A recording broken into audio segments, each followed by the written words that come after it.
Close your eyes and take a deep breath. Feel the softness of your pillow, the cool air of your room, and the safety of your modern sanctuary. Now, imagine if all of that vanished in a heartbeat. Imagine opening your eyes not to the comfort of your bedroom, but to the blinding golden gaze of the desert sun. You are standing on the banks of the Nile, thousands of years in the past. There is no air conditioning to save you from the heat, no supermarket for your hunger, and dangers lurking in the tall reeds. You think you know history, but the reality of life under the pharaohs is far more intense than any movie. Tonight, we will walk through the sands of time to discover why you wouldn't last a day in ancient Egypt. And as we journey, you will find comfort in knowing that tonight you are safe, sound, and ready to drift away. Let us begin by acknowledging where you are right now. I want you to become acutely aware of the sanctuary you have built for yourself. Feel the weight of your body sinking into the mattress. It is a soft, welcoming embrace designed specifically for your comfort. Beneath you, layers of memory foam, coils, or plush cotton work in silent harmony to support your spine, to cushion your shoulders, and to hold you in a state of weightless suspension. Take a deep breath in and let it out slowly. Notice the air in the room. It is likely conditioned to a temperature that pleases you, perhaps a cool 70 degrees or a warmth that counters the chill of the night outside. You did not have to labor for this air. You simply adjusted a dial or pressed a button, and the modern world obeyed your command. Feel the fabric against your skin, the smooth, high thread count sheets, the weight of the duvet, the gentle loft of the pillow beneath your head. These are textures of luxury that kings and queens of the ancient world could hardly have dreamed of. You are safe, you are protected, you are existing in a bubble of almost miraculous convenience. Now I want you to close your eyes if you haven't already. Imagine for a moment that we are going to peel away the layers of this reality. Like a painting being slowly dissolved by water, we are going to let the modern world fade. Listen to the hum of your environment. Maybe it is the low drone of a refrigerator in the kitchen, the distant swoosh of a car passing on a paved street, or the quiet buzz of electricity moving through the walls like invisible veins. These are the sounds of the 21st century. They are the sounds of a civilization that has conquered the night. But now, imagine reaching out with your mind and turning the volume down. The car fades into silence. The pavement it drove upon dissolves, turning from hard black asphalt into loose, shifting dirt.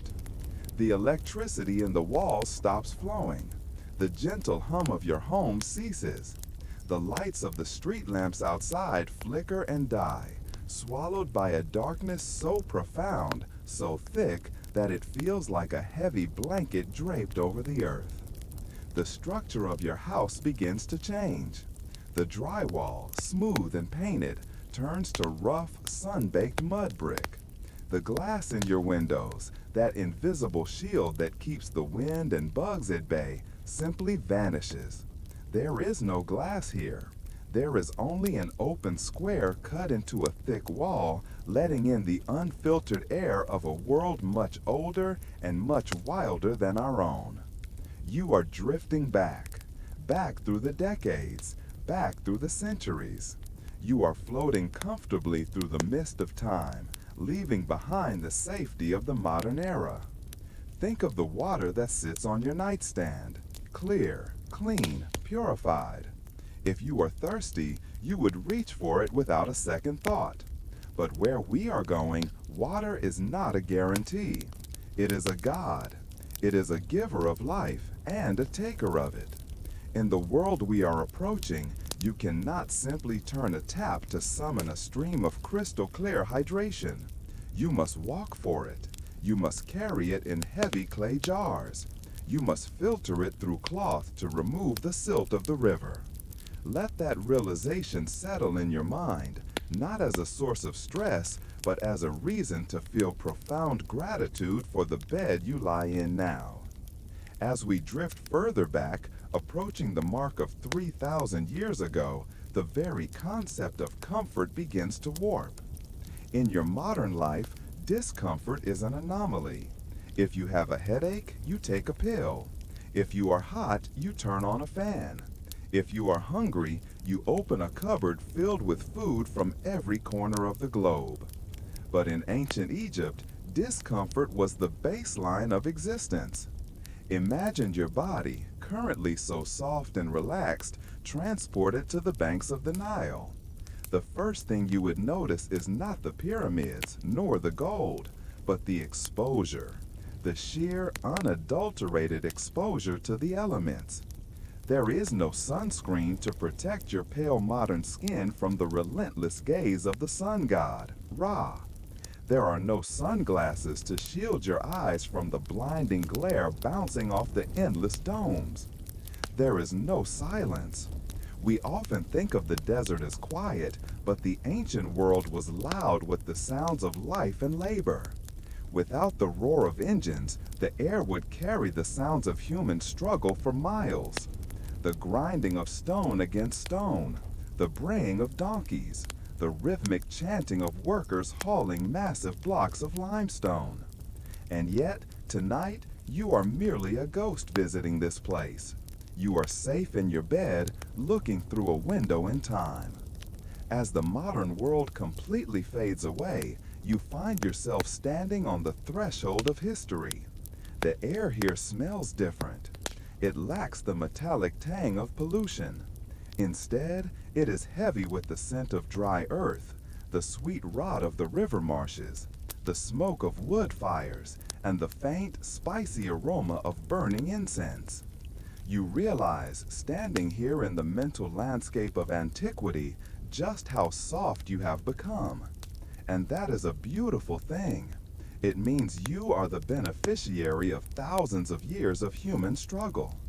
Your softness is a luxury earned by the hardship of those who came before. You wouldn't last a day here physically. Your feet, accustomed to cushioned sneakers and soft carpets, would blister within the hour on the scorching sand. Your stomach, used to pasteurized and processed foods, would revolt against the coarse bread mixed with grit. Your skin, pampered by lotions and soaps, would crack under the dry desert wind. But tonight, you do not have to survive it. You only have to witness it. Feel the contrast. Visualize a bed in ancient Egypt. It is not the cloud you are sleeping on now. It is a rectangular frame of wood, perhaps with woven reeds stretched across it. It is stiff. It is unyielding. And the pillow? The ancient Egyptians did not use pillows of feathers or foam. To protect their elaborate hairstyles and to keep their head cool and elevated away from crawling insects, they used headrests, curved pieces of wood or stone mounted on a pedestal. Imagine laying your head down tonight, not on your soft pillow, but on a carved block of limestone. The very thought makes your neck stiffen, doesn't it? But let that contrast make your current pillow feel even softer. Let your head sink deeper into the plush fabric. Let your neck muscles relax, knowing that you do not have to sleep on stone. We are leaving behind the concept of the 9-to-5 workday. In the world of the pharaohs, the sun is the only clock. When Ra rises, you rise. When Ra sinks into the underworld, you seek shelter. There are no glowing screens to keep you awake. There is no artificial light to extend the day.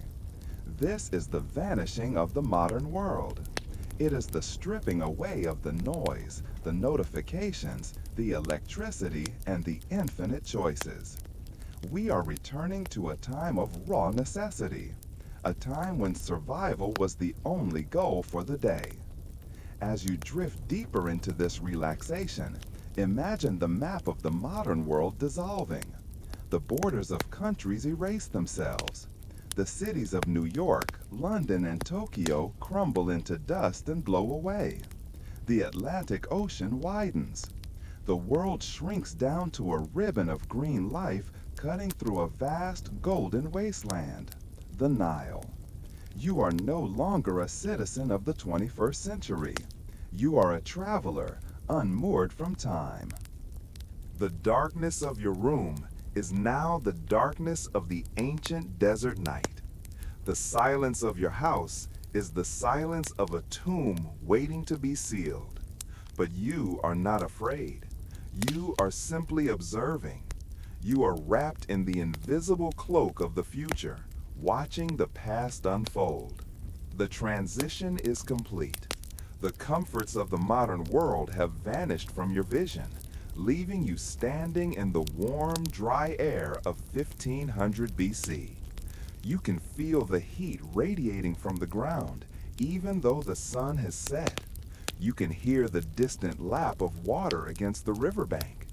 You are ready to walk through this day, knowing that no matter how harsh the sun becomes, or how heavy the stones may be, you are safely tucked away in your bed, merely dreaming of a life that once was. The modern world is gone. Only the sands remain. And sleep is the boat that will carry you down the river. Allow yourself to feel heavy. Allow yourself to feel grateful. And let us step forward into the golden light of the past. You are now fully immersed in the dreamscape. The modern world has retreated into the shadows of memory. Here, in the valley of the Nile, the concept of time is not dictated by the ticking of a clock or the digital glow of a phone screen. It is dictated by the sky, and the sky is beginning to change. In your comfortable bed back in the 21st century, morning is often a choice. You might have blackout curtains that hold the dawn at bay. You might hit a snooze button, stealing 5, 10, 15 more minutes of twilight. You control the light. But in ancient Egypt, you have no such power. Stirring from your sleep, you realize that the silence of the desert night has fractured. The deep velvet quiet is dissolving, replaced by the stirrings of a world that lives and dies by the rhythms of the sun. You open your eyes. Above you, there is no smooth white plaster ceiling. There is no ceiling fan spinning lazily to circulate the air. Instead, your gaze meets a roof made of split palm logs, darkened by the smoke of oil lamps and cooking fires. Between the logs, tightly packed reeds and mud form the barrier between you and the heavens. It is a crude shelter, earthy and raw. You attempt to roll over, to nuzzle into your pillow, but your body is met with resistance. Remember the headrest we spoke of? The wear-it? Your head is not cradled in downy softness. It is propped up on a curved piece of polished wood, elevating your skull just inches above the bed frame. Your neck feels stiff. The muscles of your shoulders are tight. There is no memory foam here to contour to your shape. The bed itself is a frame of timber with woven lattice, firm, unyielding, and functional. You sit up and the sensation of the room hits you. It is already warm. In the modern world, you wake up in a climate-controlled box. But here, the walls of your mud brick house have been soaking up the heat of the desert for centuries. They release it slowly through the night, so even at dawn, the air is thick. It is heavy. It smells of dried earth and the faint, sweet scent of the nearby stables. You swing your legs over the edge of the bed. Your feet touch the floor. It is not carpet. It is not hardwood. It is packed dirt, swept clean, but undeniably gritty. A fine layer of sand covers everything. It is the inescapable companion of Egypt. It is in the corners of the room, in the folds of your linen sheet, And now, between your toes, you stand up, stretching your aching back, and move towards the source of the light. The windows in your small dwelling are high up, small square cutouts in the thick mud walls. There is no glass, there are no screens, there is only the open air. You step into the main room where the light is pouring in like molten gold. This is the arrival of Ra. To the ancient Egyptians, the sun was not merely a star, it was a god. It was the supreme power, the creator, and the sustainer. And as you step through the doorway and out into the small walled courtyard of your home, you understand why they worshipped it and why they feared it. The sun here does not rise gently. It does not peek shyly over the horizon with soft pastels of pink and lavender. No, in the desert, the sunrise is an explosion. One moment, the world is gray and shadowed. The next, the horizon catches fire. The great disk of Ra ascends with a speed that seems unnatural. And with the light comes the heat. It is instantaneous. Imagine standing there in a simple tunic of rough linen. You feel the rays hit your skin like a physical weight. There is no ozone layer protecting you here, or at least none that feels effective against this intensity. The light is blindingly white, bouncing off the limestone cliffs in the distance, bouncing off the sand, creating a world of high contrast. You squint, shielding your eyes with a hand. You look out over the flat roofs of the city. Thebes is waking up. You see the smoke rising from neighboring courtyards as women kindle fires for baking bread. You hear the sounds of the morning chorus, not the polite chirping of garden birds, but the raucous haunting of geese, the braying of donkeys, and the lowing of cattle. But mostly, you feel the exposure. In your modern life, you move from a cooled house to a cooled car to a cooled office. You live in a perpetual 72 degrees. Here, within an hour of sunrise, the temperature is climbing past 80, on its way to 100 or more. There is no escape. You walk over to a large clay jar standing in the corner of the courtyard. This is your bathroom. This is your sink. You dip a small bowl into the water. It is tepid. The coolness of the night has already evaporated from the liquid. You splash the water onto your face. It feels refreshing for a fleeting second, but as it dries, your skin feels tight. The air is so dry here that moisture is sucked from your pores instantly. You reach for a small pot of natron, a mixture of salt and baking soda found in dry lake beds. This is your soap. It is gritty and harsh. You scrub your skin, exfoliating the dust of yesterday, and rinse again. There is no scented shower gel, no fluffy towel. You dry yourself with a piece of linen that feels more like canvas. As you stand there, baking in the early morning sun, you realize something profound about survival here.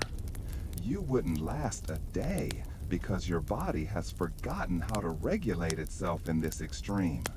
You would already be reaching for a thermostat that doesn't exist. You would be searching for a bottle of cold water, but all you have is the lukewarm river water in the jar. The sun is climbing higher now. The shadows are shortening. The flies are beginning to buzz, relentless, sticky flies that land on your eyes and the corners of your mouth. You wave them away, but they return instantly. You look towards the horizon where the desert meets the sky. It is a landscape of immense beauty, yes.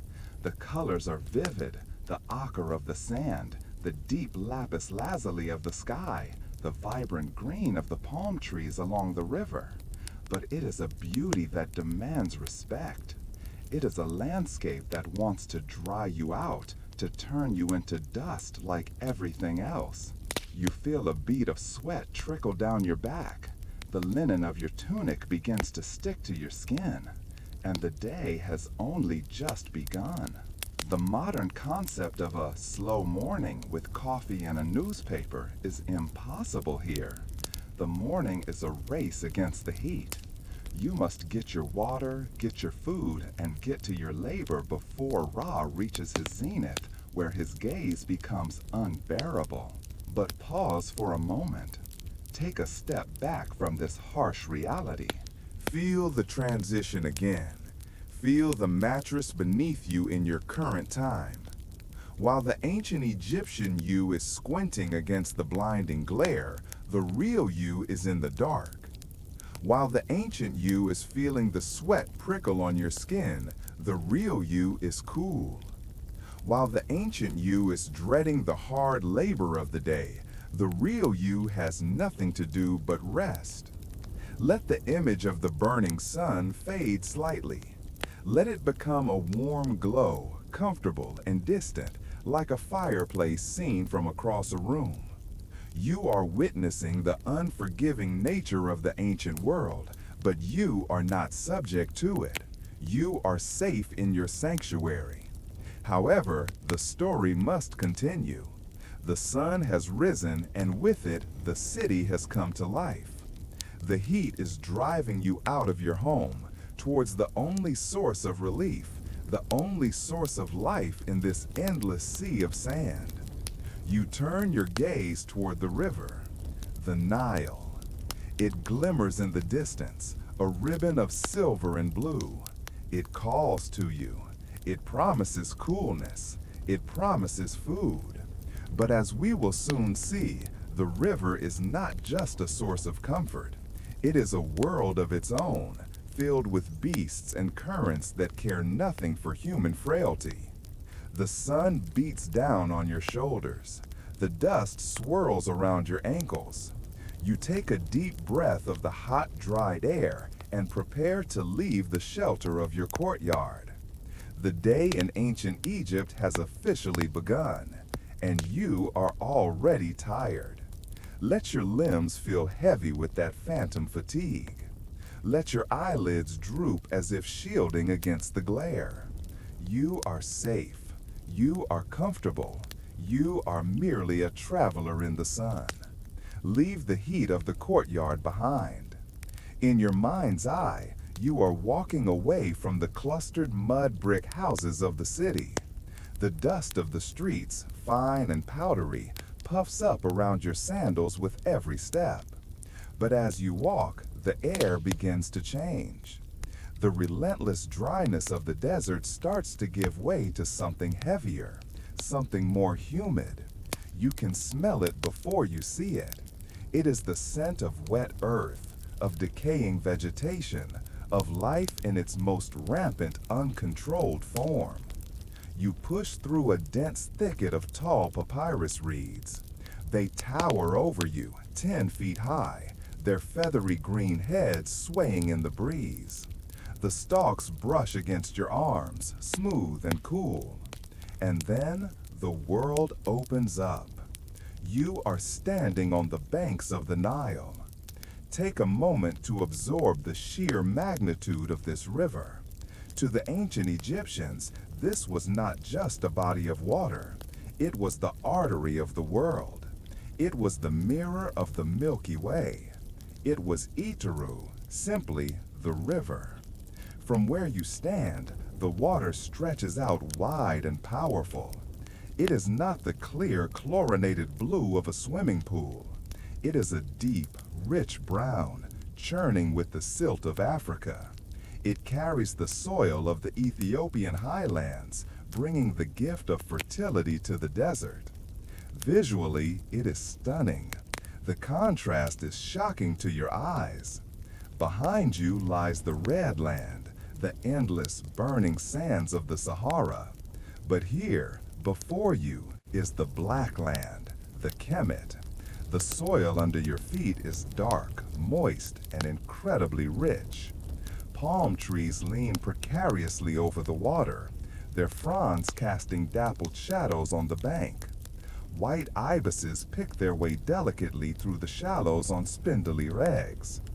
The sound of the water is hypnotic, a low rhythmic lapping against the mud. Slosh, hush, slosh, hush. It sounds peaceful. It looks inviting. Standing there in the intense heat of the morning, with the sun beating down on your neck, your modern instinct is immediate. You want to jump in. You want to strip off your linen tunic and plunge into that cool, dark water. You imagine the relief of the liquid enveloping you, washing away the dust and the sweat. But this is where your modern instincts would fail you. This is where you would not last a day. Because in ancient Egypt, the water is not just a source of life. It is a domain of monsters. You freeze. You look closer at the surface of the river. The Nile is opaque. You cannot see the bottom. You cannot even see a foot below the surface. The water is a veil, and behind that veil, ancient eyes are watching. Let's talk about the silence of the river. You are used to a world where danger has a warning sound, a siren, a horn, a growl. But here, death is silent. You scan the bank. A few yards away, there is a large gray log resting in the mud, half submerged in the shallows. It looks like driftwood brought down by the current. It is motionless, rough-barked, lifeless. But then, the log blinks.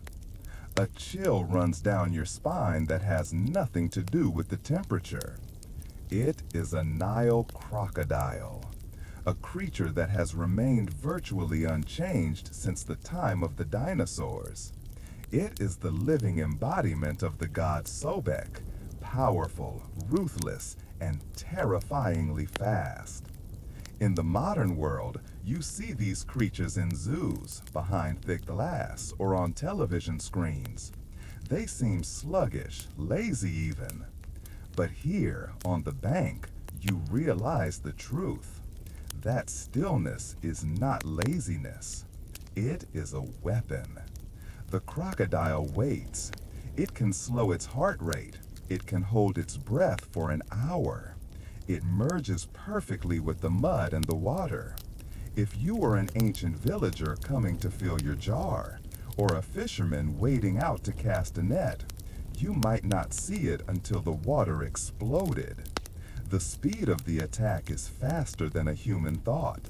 A sudden thrashing of white foam, the clamp of jaws that can crush bone like dry twigs, and then silence again. The water settles. The ripples fade. You take a step back from the edge. The mud makes a sucking sound under your heel, a reminder of how slippery, how treacherous the footing is. But the crocodile is not the only danger here. You look further out into the deeper channel of the river. You see a disturbance in the water, bubbles rising to the surface, massive ripples spreading out in concentric circles. Then a head breaks the surface. It is huge, pinkish gray, with small ears that twitch and wide, wet nostrils that blow a spray of mist into the air. A hippopotamus. To your modern sensibilities, the hippo might seem almost comical. You've seen cartoons of them dancing. You've seen plush toys. They look round and clumsy. But the ancient Egyptians feared the hippo more than almost anything else. To them, the male hippo was the beast of Set, the god of chaos. You watch as the beast yawns. It is a slow, terrifying display. The jaw opens to nearly 180 degrees, revealing tusks that are barely shorter than your forearm. Razor-sharp ivory scythes. These animals are aggressively territorial. They can outrun a human on land and move with terrifying grace underwater. If you were in a papyrus boat floating down the river, a hippo could capsize you with a single nudge. snapping the boat in two, throwing you into the domain of the crocodiles. This is the reality of the Nile. It gives water for the crops. It provides fish for the table. It offers the mud to build your home. But it demands a price. It demands constant, unwavering vigilance. You realize now why the people of this land are so spiritual, so superstitious. When nature is this powerful, when the line between life and death is this thin, you need magic. You need prayers.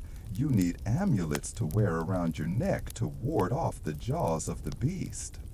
Stand there for a moment longer in the dream. Feel the heat of the sun on your back, contrasting with the cool, damp breath of the river. Smell the rich, fertile mud. Hear the deceptive quiet of the water. And now, let that image fade. Step back, further back. Retreat from the muddy bank. Retreat from the reeds. Feel the ground beneath you change. The slippery mud turns into the firm, dry floor of your room. The sound of the lapping water fades, replaced by the steady, rhythmic sound of your own breathing. You are not standing by the Nile. You are not vulnerable. There are no crocodiles waiting in the dark for you. There are no hippos guarding the hallway. You are in a sanctuary that is entirely safe. Think about the water in your life, the glass of water on your nightstand. It is tame, it is conquered, it holds no monsters. The fear you felt a moment ago looking at that ancient river allows you to feel the comfort of your bed even more deeply now. Your heart rate slows down. The adrenaline of the imagined danger dissolves, leaving your muscles loose and heavy. You are safe from the elements. You are safe from the predators. The Nile is a beautiful ribbon of blue in your mind, thousands of miles away and thousands of years in the past. You can watch it flow from a distance, high above, safe in the clouds of your sleep. The river flows on, endless and eternal. But you are still, you are warm, and you are protected. Let the water wash away your thoughts.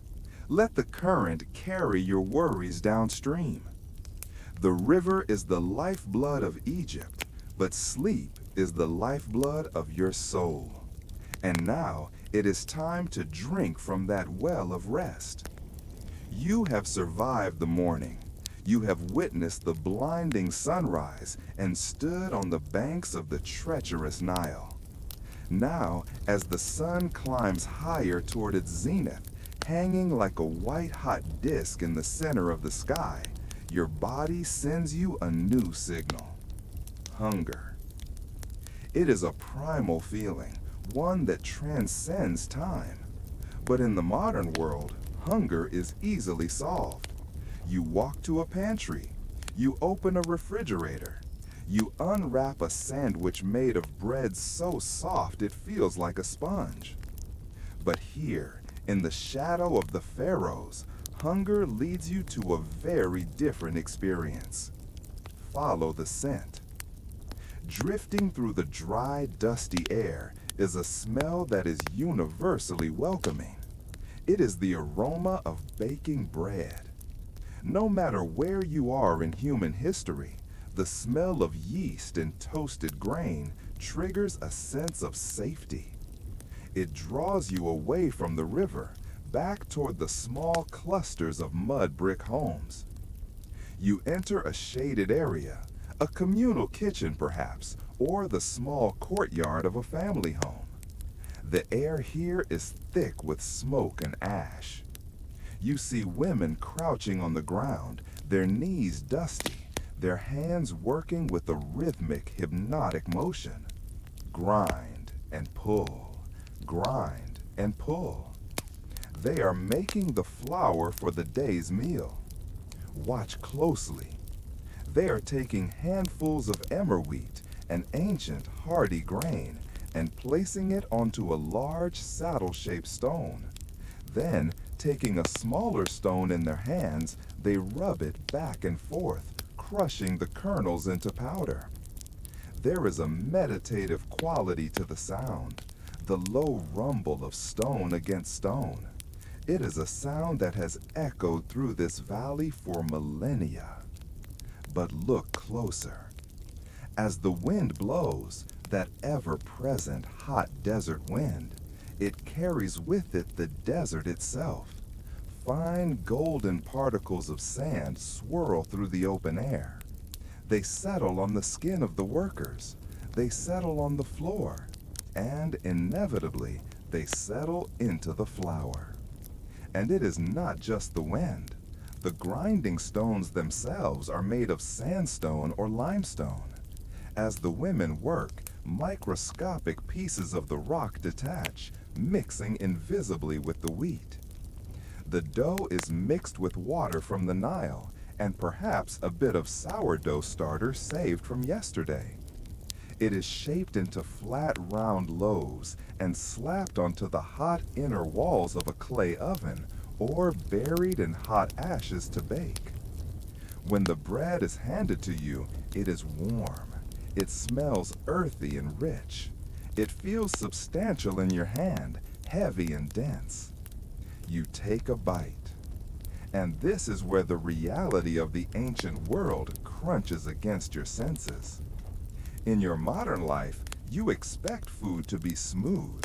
You expect purity. But in ancient Egypt, every bite is a battle. As you chew, you feel it immediately. The grit, the sand, the tiny fragments of stone. It is an uncomfortable sensation, a sharp, jarring friction between your teeth. It sounds loud in your own skull. Crunch, crack. This is the unwanted spice of Egypt. Sand is the conqueror that no pharaoh could ever defeat. It gets into the clothes, it gets into the beds, and it gets into the food. Now, pause. Bring your awareness back to your own mouth, right now, in your bed. Feel the softness of your tongue. Feel the relaxation of your jaw. Unclench your teeth. You do not have to grind your food. You do not have to worry that your next meal will wear down your body.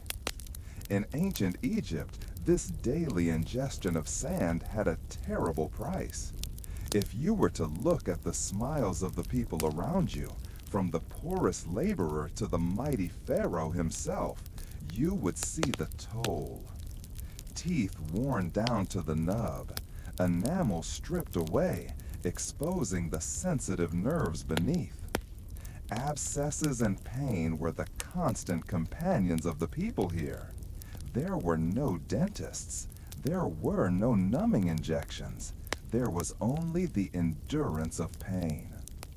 The thought makes you wince, doesn't it? But let that wince dissolve into gratitude. Let the tension in your face melt away. You are safe from this gritty reality. Your jaw can rest. Your teeth are protected. You are simply a ghost, observing the hardship without having to feel the ache. But the meal is not just bread. You are thirsty. The heat has parched your throat. You cannot drink the water directly from the river. That is a gamble with sickness you cannot afford to take. So you reach for the staple of the Egyptian diet, beer. But discard your modern image of beer. This is not a clear, golden, carbonated liquid in a cold glass bottle. The vessel handed to you is a rough clay cup. The liquid inside is thick, opaque, and lukewarm. It is more like a gruel or a thin porridge than a modern beverage. It was made by half-baking loaves of barley bread, crumbling them into water, and letting the natural yeasts ferment the mixture in large jars. You lift the clay cup to your lips. You have to use a straw made of a reed or strain the liquid through your teeth to filter out the leftover husks floating on top. The taste is sour, yeasty, and sweet. It is nutritious, liquid bread they call it. It is safer than water, the alcohol killing off some of the bacteria. It is the fuel that built the pyramids. It is the drink that calms the mind after a day of labor under the burning sun. As you imagine drinking it, you feel a heaviness settle in your stomach. It is a filling, comforting weight. The low alcohol content, just enough to dull the sharp edges of the world, begins to take effect. In the ancient world, this was the moment of rest. Imagine sitting in the shade of a sycamore tree. You have finished your gritty bread. You have drunk your thick, sour beer. The intense heat of the day keeps you pinned to the shade. For a moment, the buzzing of the flies seems to lessen. The ache in your limbs from the hard ground seems to fade. You watch the dust motes dancing in a shaft of sunlight. Sand, it is everywhere. It coats your skin in a fine layer of powder. If you were to rub your fingers together, you would feel the friction. If you were to run a hand through your hair, you would feel the dust. But you are clean. Feel the sheets against your skin, smooth, cool, clean. There is no grit in your bed. There is no sand in your eyes. The struggle of the ancient Egyptian was a struggle against the earth itself, against the encroaching desert that wanted to bury everything. But tonight, you have won that battle without lifting a finger. You are lying on a cloud, far removed from the desert wind. As the scene in your mind begins to slow down, imagine the ancient workers resting after their meal. Their eyes are heavy. The combination of the heat, the heavy bread, and the beer induces a midday drowsiness. A siesta, a pause in the labor. You can feel that same drowsiness washing over you now. Not because of the heat, but because of the peace. The taste of the gritty bread fades from your memory, replaced by the feeling of your relaxed jaw. The smell of the sour beer fades, replaced by the clean air of your room. The sensation of the sand on your skin fades, replaced by the softness of your blankets. You are well nourished, you are hydrated, you are clean. You wouldn't last a day there because you are a creature of comfort, and that is perfectly okay. You belong here in the soft, safe embrace of the modern night. Let the images of the clay pots and grinding stones blur. Let the sound of the crunching silence itself. There is only the soft rhythm of your breathing, in and out, smooth and easy. Resting in the knowledge that your daily bread is soft and your rest is assured. The midday meal is over. The brief respite of the shade has passed. In your mind, you watch as the ancient workers rise. They do not move with the frantic energy of the modern world. They move with a slow, deliberate economy of motion. They know what is coming. They know that to survive the afternoon, they must pace themselves against the impossible. You are no longer just an observer in the market or a walker by the river. You are now standing at the foot of the greatest construction project in human history, the Plateau of Giza. Towering above you, blocking out a significant portion of the sky, is the Great Pyramid. It is not the stripped, rough ruin you see in photos today. It is alive. It is a construction site of unimaginable scale. White limestone casing stones dazzle in the sun, blindingly bright. But your focus is not on the summit. Your focus is on the ground. Your focus is on the stone. In the modern world, we have machines to lift our burdens. Cranes, forklifts, hydraulics. We press a lever and tons of steel rise into the air. We are disconnected from the weight of the world. But here, there is no separation between the man and the stone. Imagine a block of limestone. It is the size of a small car. It weighs 2.5 tons. It sits on a wooden sled, a simple, rough-hewn platform of cedar. There are no wheels. The wheel is not yet used for this kind of heavy transport. There is only physics, friction, and muscle. You see a team of men, perhaps 20 of them, lining up along 2 thick ropes attached to the front of the sled. These ropes are made of twisted papyrus fibers. They are scratchy and coarse. Imagine for a moment that you are one of them. You step up to the rope. You wrap your hands around the fiber. It bites into your palms. You sling the loop over your shoulder, feeling the dig of the material into your skin. The overseer stands at the front. He does not shout in anger. He chants. He keeps the rhythm. Without rhythm, the stone does not move. Without unity, the effort fails.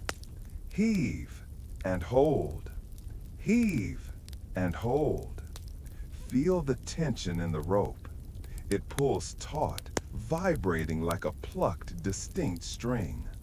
You lean forward. You dig your toes into the sand. Your calves tighten. Your thighs engage. Every muscle in your body becomes a steel cable, straining against the inertia of the rock. And for a moment, nothing happens. The stone is stubborn. It belongs to the earth, and it does not want to move. Then, a water carrier runs to the front of the sled. He pours water onto the sand in front of the runners. The wet sand becomes slick, reducing the friction just enough. You push, you pull, you exhale. Grunge. The sound is deep and low, wood grinding against wet sand. The stone lurches forward, 6 inches, a foot. The weight is immense. Now let that sensation of effort translate into your current reality. Think of how much energy it takes to move a mountain. Think of the strain, the sweat, the absolute focus required to take just one step. And then realize that you do not have to do this. Feel your own shoulders. Are they tense? Are you holding on to a rope that isn't there? Let them drop. Visualize the rope slipping from your hands. The heavy, scratchy fiber falls to the ground. You are released from the burden. You wouldn't last a day on the Giza Plateau because the physical toll is beyond what a modern body understands. Your back would spasm. Your hands would blister within minutes. The lactic acid would burn in your legs like fire. But tonight, you can use that imagery to feel the opposite. Because you are not pulling the stone, you can enjoy the luxury of being completely supported. Imagine the mattress beneath you is doing all the work. It is holding you up. You are as heavy as that block of limestone, sinking, settling, pressing down into the soft earth of your bed. Gravity is not your enemy here. Gravity is your blanket. Let your legs feel heavy, so heavy that you couldn't lift them if you tried. Let your arms feel like stone, solid, still, ancient. Back in the dream, the workers continue. Step by step, the rhythm is hypnotic. Pull, pause, pull, pause. The sun beats down on their backs, but they continue. It is a trance of labor. The mind goes blank. There is no room for worry, no room for anxiety about tomorrow. There is only the next step, the next pull. This repetitive motion is calming in its monotony.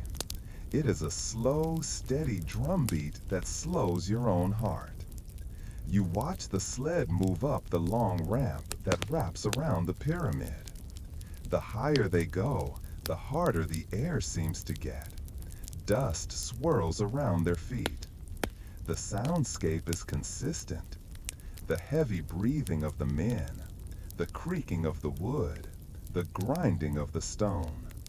It is the sound of endurance. You realize that these people are building something for eternity. They are moving the earth to touch the sky. And the exhaustion they feel at the end of the day is a pure, clean exhaustion. It is the kind of tired that leaves no room for insomnia.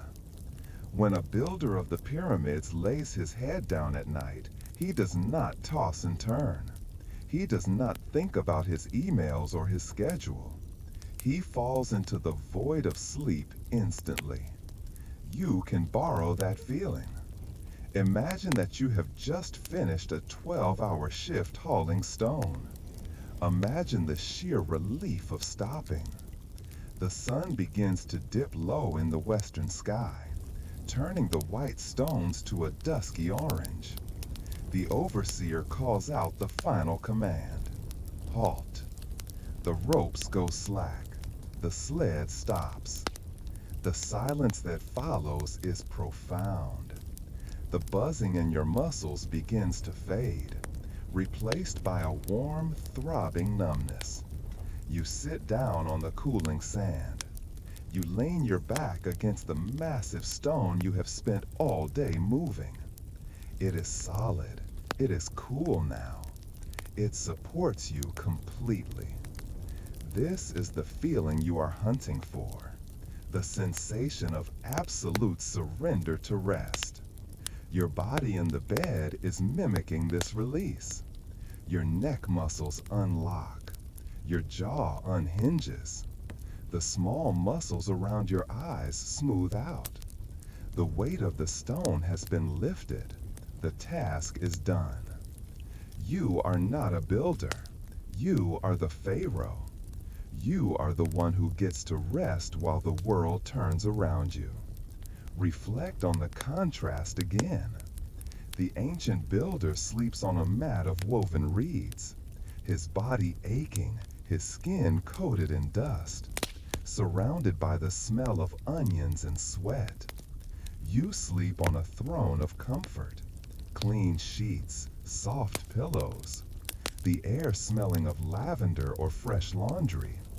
But you share one thing with him, the need for the body to recover. As the sun sets over the Giza Plateau in your mind, the shadows of the Great Pyramids stretch out for miles, covering the land in a blanket of darkness. The work site goes quiet. The tools are put away. The colossal stone sits silent and still, anchoring the earth. You are becoming like the stone, still, heavy, unmovable. The urgency of the day is gone. The heavy lifting is over. Feel yourself sinking deeper, 1 inch, 2 inches, just like the heavy sled settling into the sand. You are grounded. You are stable. You are at peace.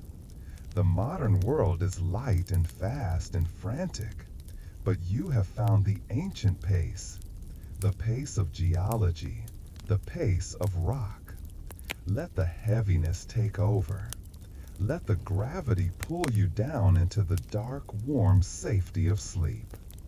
You have worked enough. You have carried enough. Now you simply exist, heavy and still. The heavy stones have been laid to rest. The sun has begun its descent. losing some of its white-hot fury, settling into a deep amber glow. But as the work stops, another battle continues. It is a battle that is fought not with spears or chariots, but with bronze razors and scented oils. It is the invisible war against the environment itself. In the modern world, we often take for granted the invisible shield that surrounds us. We live in a sanitized reality. We have screens on our windows. We have chemical repellents. We have soaps that wash away 99.9% of bacteria.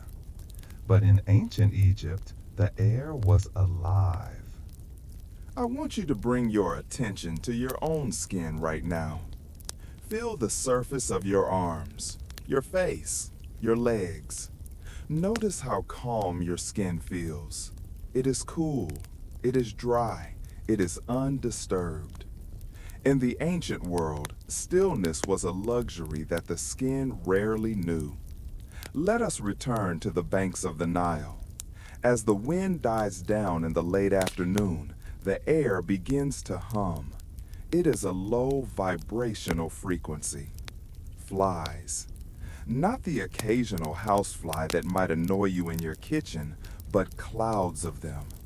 In a land without garbage disposal, without sewage systems, and teeming with livestock, the fly was the constant companion of every man, woman, and child.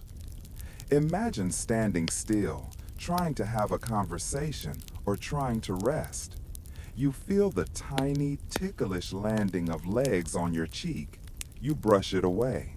Before your hand has even returned to your side, another has landed on your eyelid.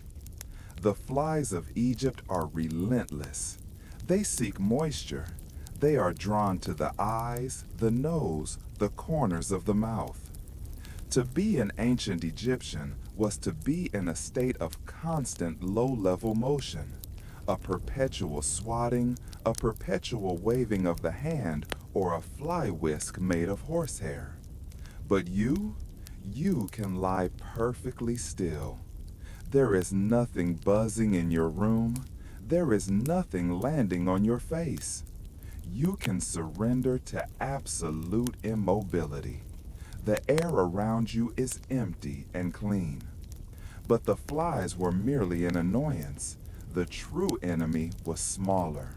The true enemy lived closer. Lice.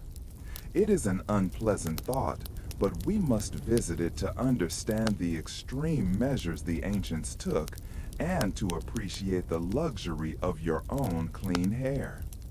In the dusty, crowded villages of the ancient world, head lice and body lice were a plague. They were everywhere. The itching would start at the nape of the neck and spread, a fiery irritation that made sleep impossible. So what did they do? How did they survive this invisible assault? They declared war on their own hair. Picture a wealthy Egyptian noble or a priest preparing for the day. He does not pick up a comb. He picks up a razor. This is not the safety razor you know, with a lubricated strip and 5 diamond-cut blades. This is a curved piece of bronze. It is heavy. The edge is sharp, but not surgical. He applies a little oil to his scalp, perhaps olive or moringa oil, and begins to scrape, scrape, scrape, scrape. Every hair on the head is removed. For the priests, every hair on the body is removed.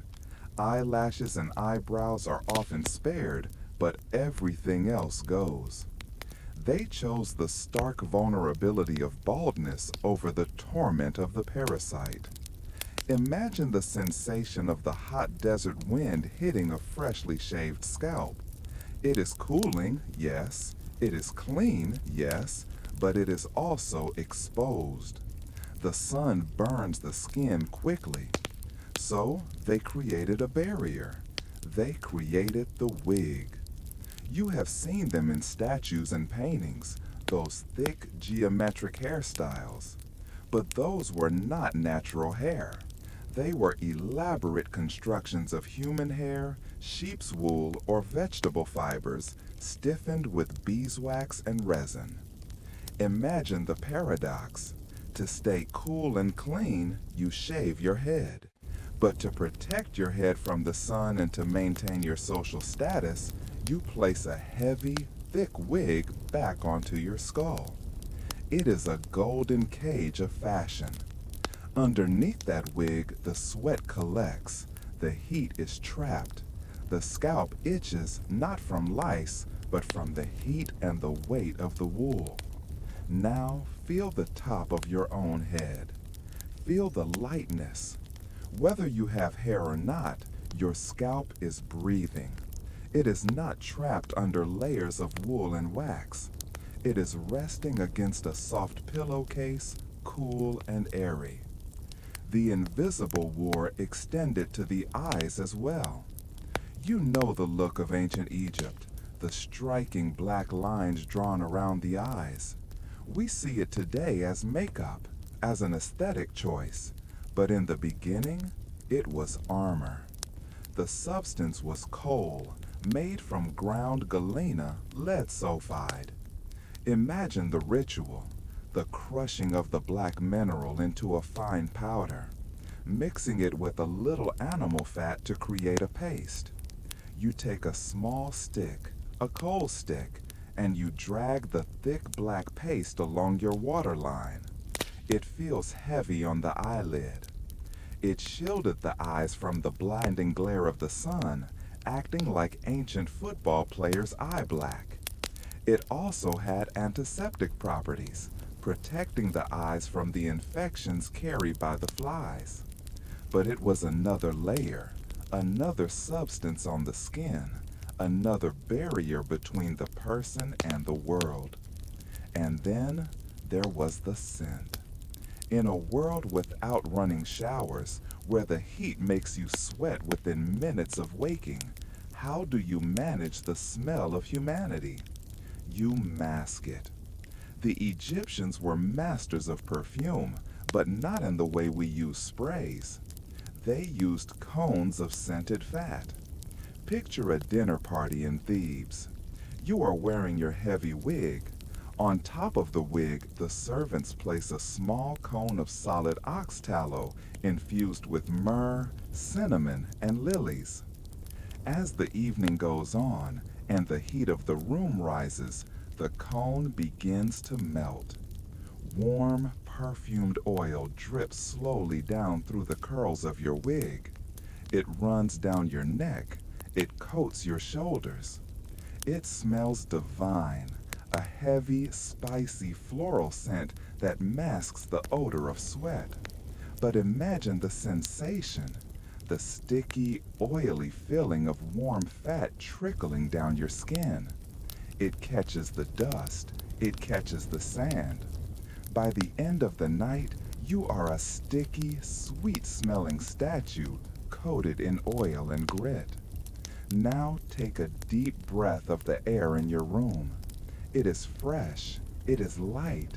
You are not sticky. You are not coated in oil. You are not covered in dust. You are lying in a state of hygiene that the pharaohs would have considered magical. You have hot water that comes from a pipe to wash you clean. You have soft fabrics that breathe. The war against the insects, the heat, and the dirt is over, and you have won. In the ancient world, when night finally fell, the battle wasn't entirely over. The mosquitoes would rise from the marshes of the Nile. Herodotus, the Greek historian, wrote about how the Egyptians in the marshlands would sleep. They would take the nets they used for fishing during the day and drape them over their beds at night. The smell of the fish would linger on the net, but the mesh was tight enough to keep the biting insects at bay. Imagine sleeping under a heavy, fish-smelling net, listening to the high-pitched whine of 1,000 mosquitoes trying to get in. Now, listen to the silence of your room again. No wine, no net, no smell. Just the soft, rhythmic sound of your own existence. The invisible war was a daily reality for them. It wore them down. It made them tough. It made them appreciate the brief moments of a breeze or a cool dip in the river. But you do not need to be tough tonight. You only need to be soft. You can let your guard down completely. There are no enemies here. There is no need for armor, no need for coal, no need for wigs. Your skin is safe, your space is sacred. Let the feeling of cleanliness wash over you like a gentle stream. Let the feeling of safety settle into your bones. You are far away from the flies. You are far away from the heat. You are clean, cool, and ready to drift deeper into the comfort that you have been gifted by time. Sleep now in the peace of the modern sanctuary. The sun, the great god Ra, has finally dipped below the western horizon. The intense, blinding white of the day has faded into a bruised purple, and then into the deep, absolute black of the desert night. In your modern world, night is merely a setting. You flip a switch and the darkness is banished. You have street lights, night lights, and the glow of screens. You understand the night. You know that bacteria cause sickness, that storms are weather patterns, and that dreams are merely the firing of neurons. But in ancient Egypt, when the sun vanished, the rules of reality changed. You are now drifting into a world where science and magic are not two different things. They are one. They are Heka. Imagine you are lying on your woven mat in the corner of a dimly lit room. The air has cooled, but it is heavy with a new scent. It is not the smell of the river or the animals anymore. It is the smell of the sacred. Frankincense, myrrh, kaifi. Thick, resinous smoke curls up from a small brazier in the corner. Watch the smoke in your mind's eye. It twists and turns, gray against the shadows, rising like a prayer toward the ceiling. The scent is grounding, earthy, and spicy. It is a scent designed to bridge the gap between the world of men and the world of gods. In this ancient time, you wouldn't last a day without this magic, because you have no other defense against the invisible. There is no aspirin for your headache. There are no antibiotics for a cut on your foot. There is no thermometer to measure a fever. When pain comes here, it is not seen as a biological malfunction. It is seen as an intruder. A spirit of the dead, a demon, or the breath of an angry god has entered your body. And so, to survive, you do not call a doctor in a white coat. You call a sunu, a physician priest. Visualize him entering the room. He is dressed in pure white linen. His head is shaved smooth. In his hand, he does not carry a stethoscope. He carries a wand made of hippopotamus ivory, carved with the images of protective beasts. He sits beside you. The room is quiet, save for the crackle of the oil lamp. The flame dances, casting long, jumping shadows against the mud brick walls. To you, these are just shadows. To the ancient mind, they are living things. The priest begins to speak. Listen to the rhythm of his voice. It is low, monotone, repetitive. Back, you breaker of bones. Back, you eater of blood. You shall not enter this body. You shall not consume this flesh. He is not diagnosing you. He is exorcising the pain. He reaches into a small wooden box and pulls out an object. It is small, cool to the touch and heavy, an amulet. In the modern world, we might wear jewelry for beauty, but here, jewelry is armor. He places the amulet around your neck. Feel the weight of it settling against your chest. It is a wedjat, the Eye of Horus. Run your mental fingers over it. It is made of blue faience, a glazed ceramic that feels like smooth glass. It is the color of the deep river, the color of the twilight sky. It represents wholeness. It represents the moon that was broken and healed again. The ancient Egyptians believed that this small object vibrated with power. By wearing it, you are placing a shield over your heart. Feel that sensation now, not of magic, but of protection. Imagine a heavy, warm weight resting on your chest, shielding you from anxiety, shielding you from stress. The priest continues his chant. The words are old even to him. They are words of power that weave a cocoon of safety around the bed. You are safe. You are hidden. The eye watches you. The eye keeps you. It is a placebo, perhaps, by our standards. But in that room, in that time, it is the only hope you have. And because you believe it, your body relaxes. The panic of the illness fades, replaced by the hypnotic comfort of the ritual. But the magic is not just for sickness, it is for sleep itself. To the ancients, sleep was a dangerous journey. When you close your eyes, your soul, your ba, leaves your body. It travels to the duat, the underworld. It wanders through landscapes of fire and water, facing gates and guardians. You, in your modern bed, know that you will wake up. You take it for granted. They did not. Every night was a little death.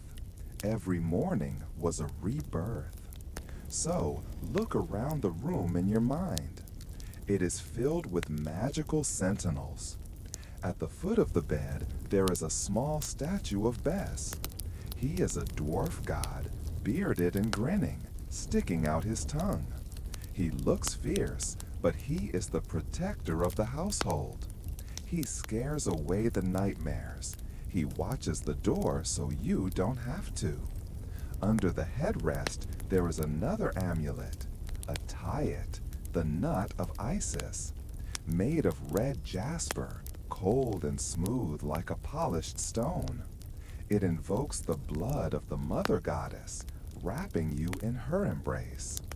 You are surrounded by layers of defense, amulets on your skin, statues in the corner, spells whispered in the air. Now, take a deep breath and step back from the ancient superstition. Return to your own room. Realize how incredibly safe you are. You do not need to wear a heavy stone around your neck to ward off demons. You do not need to burn incense to cleanse the air of spirits. You do not need to worry that your soul will get lost in the underworld tonight. You have something better than magic. You have peace. But you can borrow the feeling of that ancient ritual. You can borrow the sense of being guarded. Imagine that the walls of your room are not just drywall and paint. Imagine they are woven with a modern kind of magic, the magic of security. The locks on your doors are your guardians. The roof over your head is your shield. The darkness in your room is not full of spirits. It is empty. It is a velvet curtain pulled tight to give you privacy. Think of the Eye of Horus, that deep, soothing blue. Visualize that color filling your mind. A cool, dark blue, the color of deep sleep. The chanting of the priest fades away, leaving only a gentle vibration in the air, a hum of safety. The shadows on the wall stop dancing. They become still. The scent of the incense fades, leaving the fresh, clean air of the present. You wouldn't last a day in ancient Egypt because the psychological weight of that world was too heavy. To live constantly in fear of the unseen, to need a spell for every headache and every bad dream, it is a burden you do not have to carry. You can simply let go. You don't need a spell to sleep. You just need to breathe. Feel the rise and fall of your chest. In and out. In and out. Your breath is your magic. It slows your heart. It cools your mind. The ancient amulets are back in the museum cases, sitting silent and still behind glass. The spells are written on papyrus scrolls that are dry and crumbling. The gods have gone to sleep, and now it is your turn. You are protected by the comfort of the now. You are watched over by the stars that have looked down on Earth for millions of years. The same stars that watch the pyramids rise. The same stars that watch the priests chant. They are watching you now. Silent, distant, peaceful. Let the mystery of the ancient world wrap around you like a warm blanket, not to frighten you, but to make you feel how precious, how simple, and how safe your rest truly is. Drift into the shadows. They are friendly here.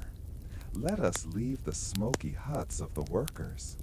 Let us leave the muddy banks of the Nile and the chanting of the priests in the temple. We are going to ascend. We are moving toward the center of the world, to the palace. In your imagination, the noise of the city begins to fade. The braying donkeys, the shouting merchants, the buzzing flies, they are all cut off as if a heavy door has been closed. You are entering a world of silence and stone. The floor beneath your feet changes. It is no longer packed dirt or shifting sand. It is cool, polished limestone, painted with scenes of marshes and birds. It is smooth as glass. You walk through vast halls supported by columns that look like bundles of lotus flowers. Their capitals painted in brilliant blues, greens, and golds. The air here is different. It is cooler. Thick walls block out the desert heat, and servants constantly sprinkle water on the floors to keep the temperature down. It smells of expensive cedar wood imported from Lebanon, and the sweet cloying scent of fresh lilies. You have arrived at the pinnacle of human existence in the ancient world. You are standing in the sandals of the Pharaoh. At first glance, this seems like paradise. You imagine that if you were the king, you would sleep the best of all. You imagine soft cushions, endless food, and absolute power. But as we settle into this perspective, you begin to feel the weight, the terrible, crushing weight of being a god on earth. Visualize the crown, the double crown of Egypt, the Peshant. It is not a simple band of gold. It is a towering structure, the red crown of the north, the white crown of the south, combined into one. Imagine wearing it. It is tall. It is awkward. It balances precariously on your shaved head. You must hold your neck perfectly stiff. You cannot look down. You cannot relax your shoulders. If you slouch, the crown slips. If the crown slips, order slips. Feel your own neck right now. Move it gently from side to side. Feel the freedom of it. There is no heavy metal pressing down on your brow. There is no symbol of empire balancing on your skull. You can sink your head into your pillow completely unencumbered. The Pharaoh does not have this luxury. Even when he sits, he is a statue. He is the living embodiment of Ma'at, cosmic order. To be the Pharaoh is to be in a golden cage. In your modern life, you value your privacy. You come home, you close the door, and the world stays out. You can wear what you want, you can eat what you want, you can do nothing. The Pharaoh is never alone. From the moment he wakes to the moment he sleeps, he is surrounded. Servants to wash him, scribes to record his every word, priests to ensure he performs the rituals correctly. If he fails to perform the ritual, the sun might not rise. If he fails to appease the river, the Nile might not flood, and millions will starve. Can you imagine that pressure? Imagine trying to sleep with the knowledge that the survival of an entire civilization rests on your shoulders. The anxiety would be suffocating. And then there is the fear. You lie in your bed tonight with a sense of total security. You trust the locks on your doors. You trust the people in your home. But the Pharaoh trusts no one. History is filled with the whispers of the harem conspiracy, the plot in the night, the dagger hidden in the robe.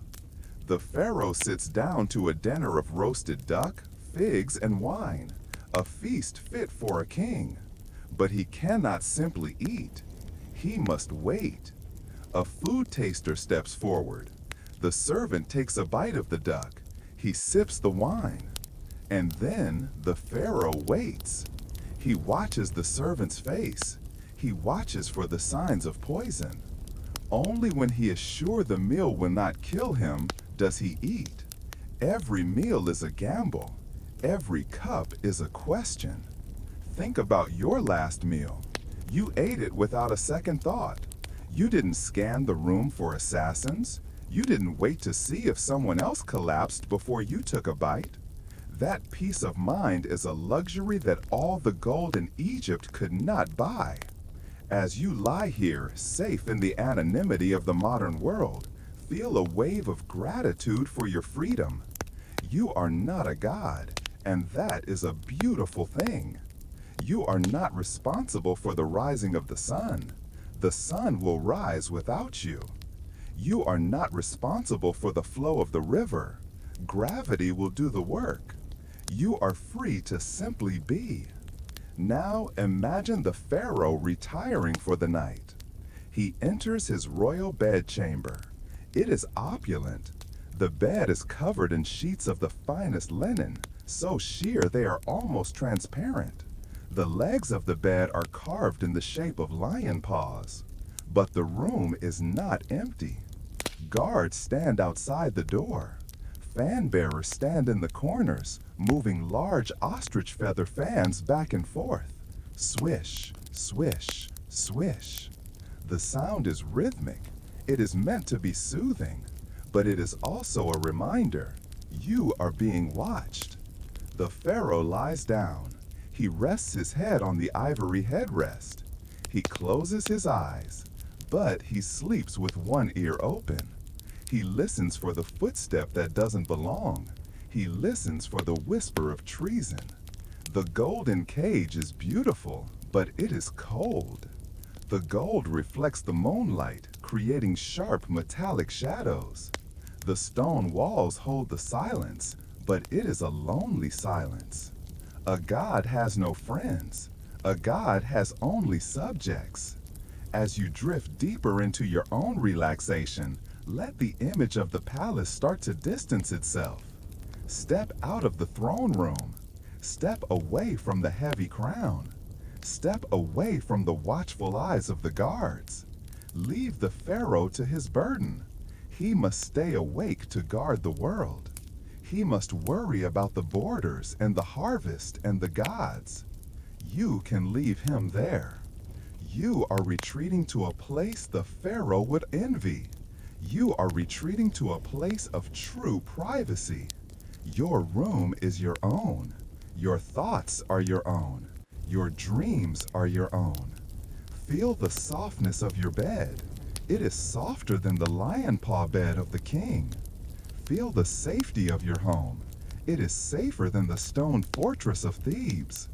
The gold of the palace melts away into the velvet darkness behind your eyelids.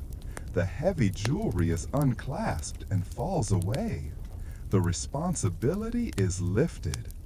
You are light. You are unburdened. You are invisible. In the ancient world, to be known by everyone was a curse. To be hidden is the ultimate blessing. Enjoy your obscurity. Enjoy the fact that the world demands nothing of you right now. The golden cage dissolves. The bars vanish.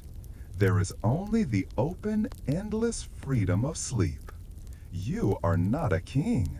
You are a sleeper. And that is the most powerful thing you can be. Rest now in your kingdom of one. The struggle is over. The long, blistering arc of the day has finally begun to bend towards the earth. For the last 12 hours, the world has been held in the grip of the sun god, Ra. He has scorched the sand, he has blinded the eye, and he has tested the endurance of every living thing in the valley. But now, the great golden disk is sinking. I want you to visualize the sky above the ancient city of Thebes. The harsh, bleached white of noon is dissolving. It is softening into a palette of colors that feels like a balm to the eyes. A deep, rich amber, a dusty rose, a bruised violet. The intensity of the light is fading, and with the fading light comes the greatest gift of the desert, the cooling. In the modern world, you live in a constant environment, but in ancient Egypt, the temperature is a living, breathing beast. And now, the beast is exhaling. Imagine standing on a rooftop in the city. A breeze begins to stir. It comes from the north, the Etatian wind. It travels all the way from the Mediterranean Sea, carrying with it a whisper of moisture, a ghost of coolness. It sweeps across the hot stones of the city. It sweeps across the sweat-dampened skin of the workers. It sweeps across the fields of grain. Feel that breeze in your mind. Imagine it brushing against your face right now. It is not a cold wind. It is a gentle reprieve. It is the feeling of a fever breaking. The entire city of Thebes seems to let out a collective sigh. The sound of the city changes. The rhythmic clack, clack, clack of the stonemasons' hammers begins to slow, and then, one by one, they stop. The shouting of the overseers fades away. The groaning of the ox carts carrying goods to the temple ceases. The frenetic energy of survival is replaced by the slow, heavy rhythm of rest. Look towards the west. To the ancient Egyptians, the west was the land of the dead. It was where the sun went to die every night. And looking at it now, you can see why they revered it. The limestone cliffs of the Valley of the Kings, which stood so stark and brutal at midday, are now glowing. They catch the last rays of the sun and turn a brilliant, fiery orange. They look soft, almost like velvet draped over the horizon. Below the cliffs, the shadows begin to stretch. This is a hypnotic sight. The shadows of the palm trees lengthen across the ground, reaching out like long, dark fingers. The shadow of the great obelisk at the Temple of Karnak stretches across the courtyard, a giant sundial marking the end of labor. Everything is elongating. Everything is reaching out for the night. As you watch the shadows grow, feel your own body stretching out in your bed. Let your legs reach a little further. Let your arms settle a little deeper. You are mimicking the earth. You are letting go of the tension of the day. The heat radiating from the ground begins to dissipate. If you were to touch the mud brick wall of a house now, it would still be warm, but it would no longer burn your hand. It holds a gentle, stored warmth, like a heated stone used for massage.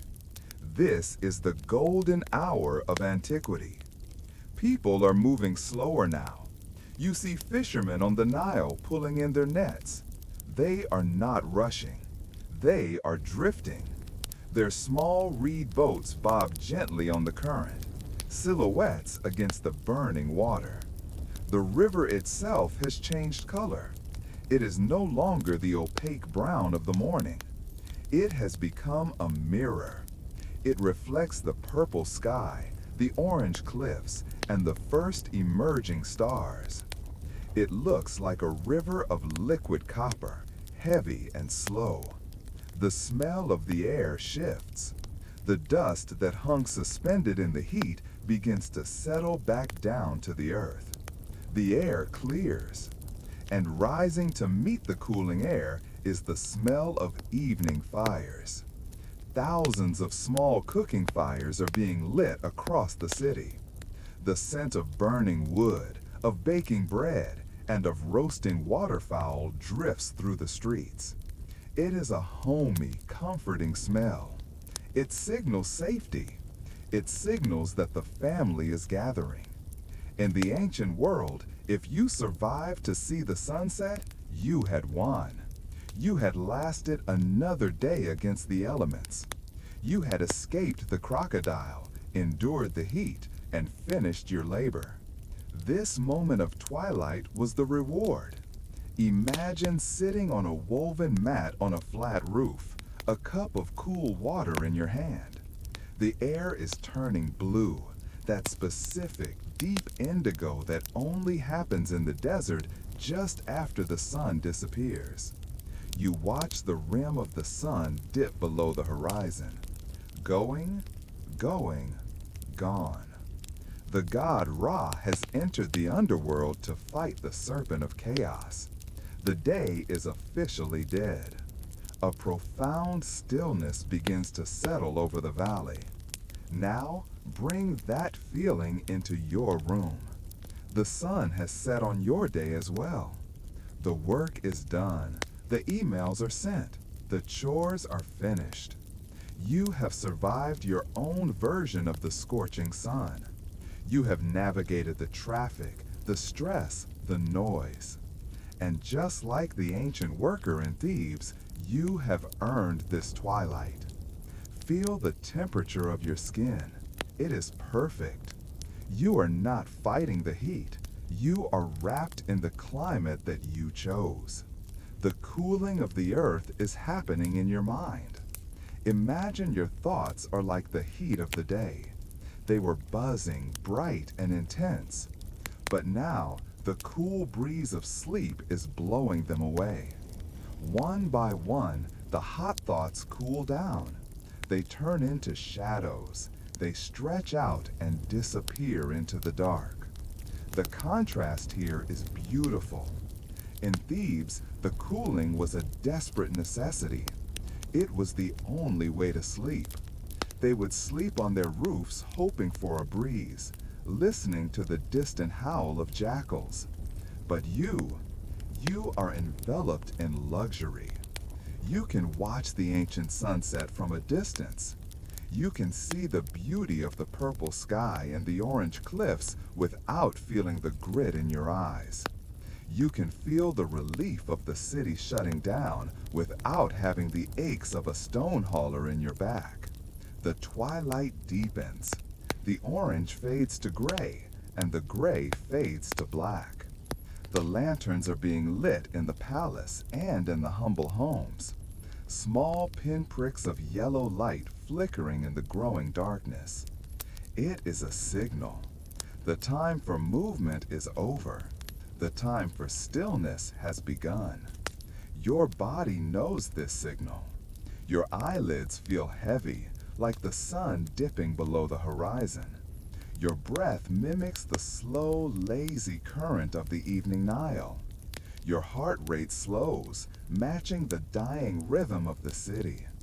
The earth has cooled. The heat has broken. There is nothing left to do but watch the stars come out. There is nothing left to do but surrender to the night. The day is a memory. The twilight is a bridge. And you are walking across that bridge, leaving the noise behind, moving toward the deep, silent sanctuary of the dark. Peace has come to Thebes. Peace has come to you. Let the coolness sink into your bones. Let the twilight hold you. The twilight has faded. The last bruise of purple has vanished from the western horizon. The oil lamps in the small mud brick houses of Thebes have burned down to their dregs and flickered out, one by one. Now we enter the true domain of the ancient world. We enter the absolute. In the 21st century, true darkness is an endangered species. Even when you turn off the lights in your bedroom, there is the glow of a street lamp creeping through the blinds. There is the standby light of a television. There is the reflection of the city clouds glowing orange with the electricity of millions of people. You are never truly in the dark. But here, 3,000 years ago, when the light goes out, the world disappears. Imagine a darkness so thick, so velvety and complete that it feels like a physical substance. It is not an empty void. It is a heavy, comforting blanket that has been draped over the entire earth. You are lying on your mat, or perhaps on the roof of a house to catch the faint breeze. You hold your hand up in front of your face. You cannot see it. That is how dark it is. The separation between your body and the air around you begins to dissolve. You are no longer defined by what you can see. You are defined only by what you can feel. And what you feel is the silence. Let us listen to the soundscape of ancient Egypt at midnight. It is a silence that the modern ear has never truly experienced. There is no low hum of a refrigerator. There is no distant roar of a highway.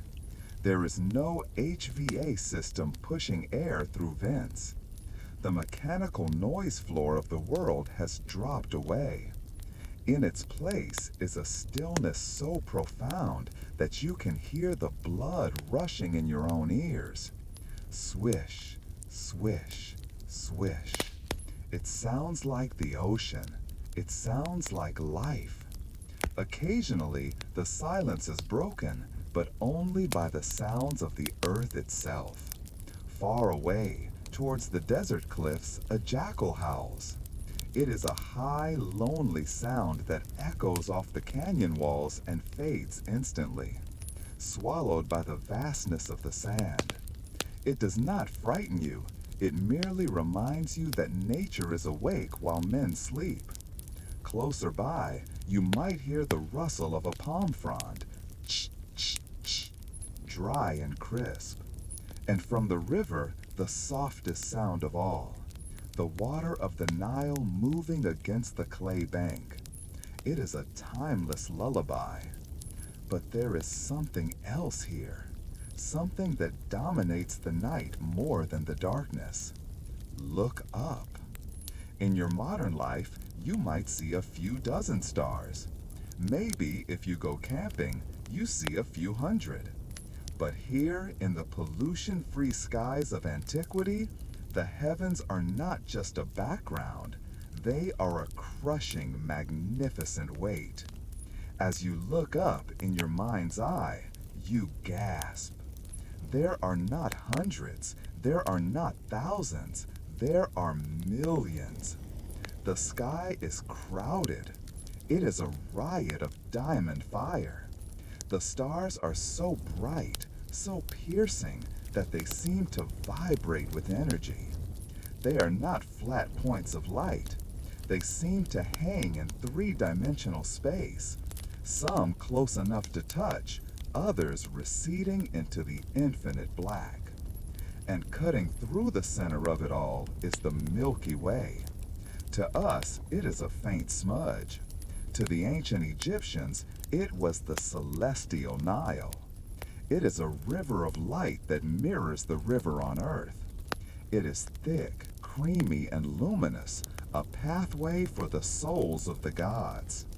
You see the constellations, but not as we know them. You see Sa, the father of the gods, whom we call Orion. He strides across the south sky, his belt shining with a brilliance that hurts the eyes. To the Egyptians, he is the soul of Osiris, the lord of the afterlife, watching over the sleeping world. You see Sothis, the star Sirius, the brightest star in the sky. It sparkles with a blue-white intensity, a beacon of the flood, a promise of life. The sky is not empty space to these people. It is the body of the goddess Nut. She is the night. She arches her body over the earth, her hands touching the western horizon, her feet touching the eastern horizon. Her body is blue and covered in stars.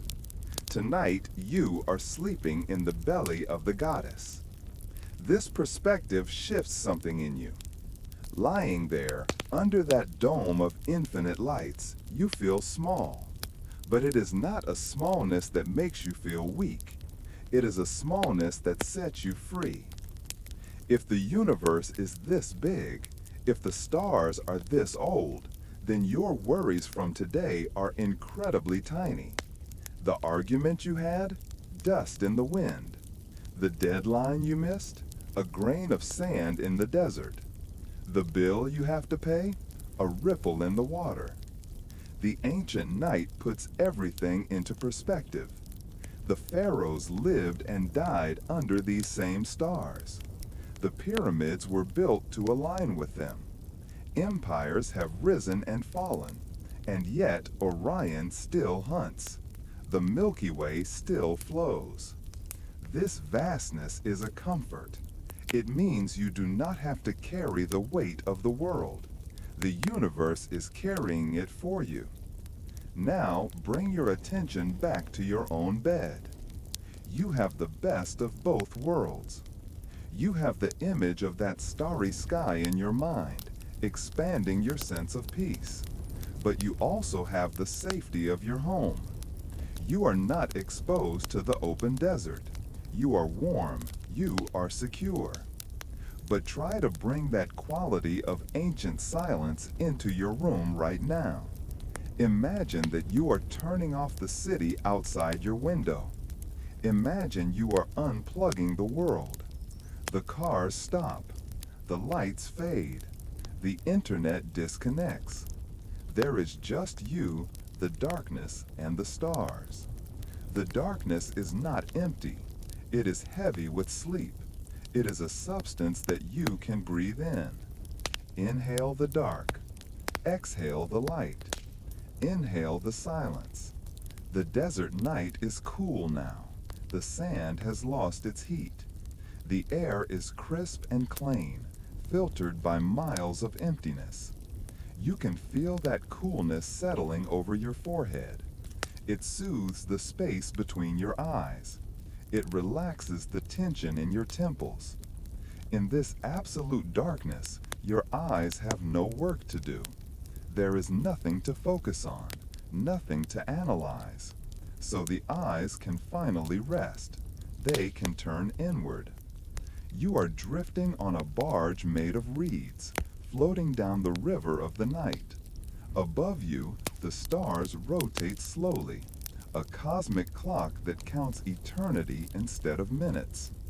You are part of that rotation, slow, steady, inevitable.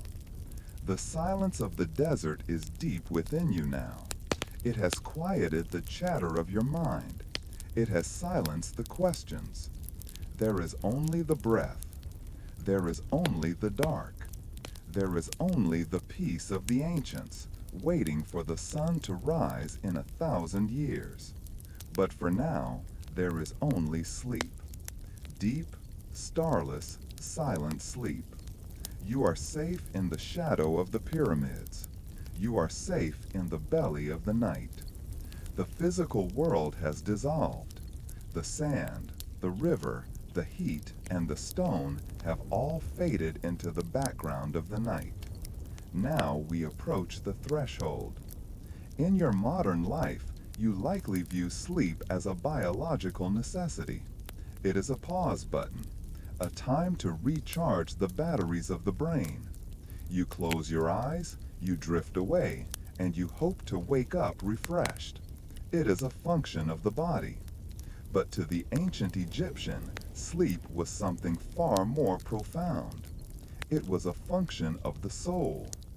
Lying on their mats in the absolute darkness of Thebes, they believed that the moment the eyes closed, a portal opened.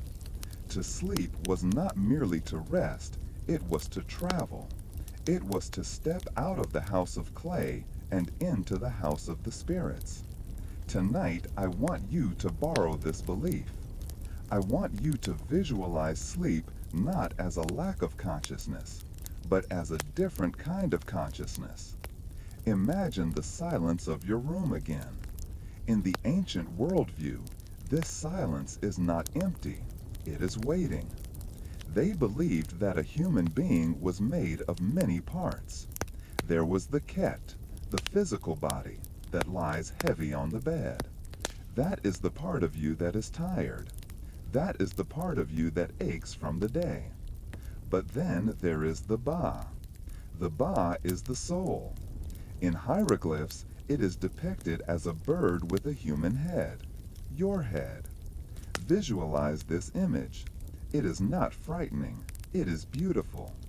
Imagine that as your physical body becomes heavy and sinks deeper into the mattress, your Ba becomes light. It unfurls invisible wings. It shakes off the dust of the day. It shakes off the gravity of the earth. As you breathe out, imagine this bird soul gently lifting off from your chest. It hovers for a moment, looking down at your sleeping form. It sees that you are safe. It sees that you are warm. And then it turns towards the horizon, towards the west, towards the land of dreams. To the ancients, the dream world was a real place. They called it the Duat. It was the realm of the afterlife, but the living could visit it every night. Think of how magical that concept is. You are not just hallucinating images, you are visiting a landscape. Imagine your Ba flying over a landscape of twilight. The sky here is a deep, eternal indigo, scattered with stars that chime like silver bells.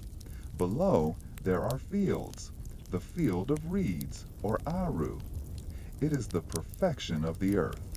The crops grow tall and golden without effort. The water is always cool and sweet. The breeze is always gentle. In this place, there is no labor, there is no sorrow, there is only peace. For the ancient Egyptian, this journey was fraught with danger, just like the waking world. The Duat had gates and guardians. But remember, you are a time traveler. You are exempt from the danger. You are here only to feel the awe. But even the ancients, with all their fears, knew they were not alone. They believed in the guardians of the sleep. You wouldn't last a day in their world without these guardians, because the fear of the night would be too great. But they had help. And tonight, so do you. Remember Bes, the dwarf god we mentioned earlier? In the spirit world, he grows tall. He stands at the foot of your bed in the dreamscape. He is playing a tambourine, a slow rhythmic beat that matches your heart. Thump, thump, thump. He is the driver away of nightmares. He creates a circle of protection around you that nothing negative can cross. And there is to wear it. In the physical world, the hippopotamus is a danger. But here in the dream world, She is the ultimate mother. She stands upright, her heavy paws resting on the symbol of life, the Sa. She is big, she is solid, she is immovable. She blocks the door to the chaos. She ensures that your sleep is deep and uninterrupted.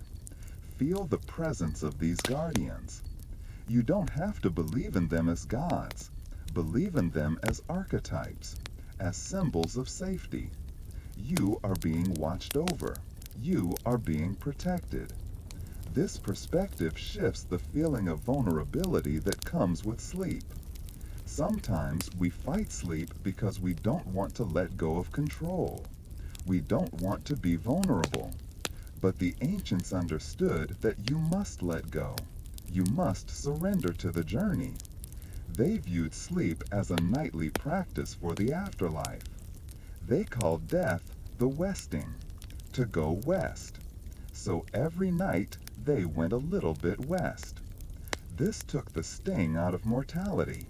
If death is just a longer sleep, a longer stay in the beautiful field of reeds, then there is nothing to fear. And if sleep is just a short visit to the divine, then it is a blessing. Let this ancient wisdom settle into your mind. Your sleep tonight is a spiritual act. You are reconnecting with the universe. You are letting your Ba stretch its wings.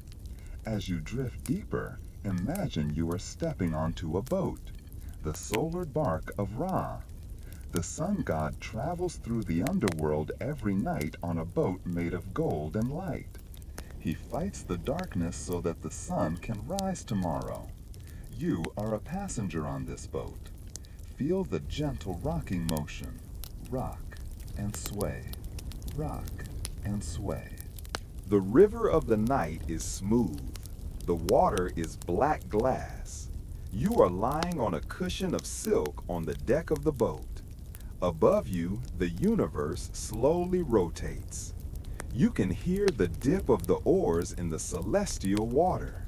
Splash, silence, splash, silence. You don't have to row. You don't have to steer. The gods have the wheel. The universe knows the way. Your only job is to trust. Trust that the boat will carry you through the dark hours. Trust that the sun will return. Trust that you are held.